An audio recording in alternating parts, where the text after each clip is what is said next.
చాలా మంది అన్న ఎందుకు స్ఫటిక శివలింగానికి అభిషేకం చేయాలా, ఎందుకు స్ఫటిక శివలింగం యొక్క ప్రత్యేకత, నువ్వు ఏ శివలింగానికి పూజ చేసినా శంకరుడికి పూజ చేసినట్టే. సో స్ఫటిక యొక్క తత్వం అనేది చాలా గొప్పది.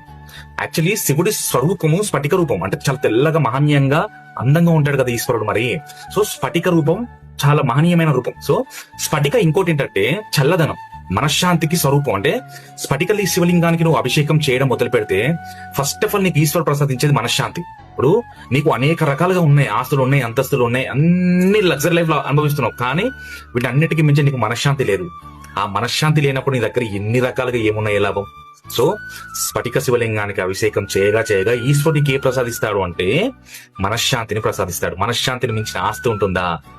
ఉండదు కదా. సో ఈశ్వరునికి మొట్టమొదటిగా అది లభించేలా చేస్తున్నాడు. సో స్ఫటిక శివలింగానికి ఉన్న తత్వం, స్ఫటిక శివలింగానికి ఉన్న శక్తి అంత గొప్పది. సో స్ఫటిక శివలింగం అంటేనే చల్లదనం. స్ఫటిక శివలింగాన్ని చేతిలో పెట్టుకొని చల్లగా ఉంటుంది.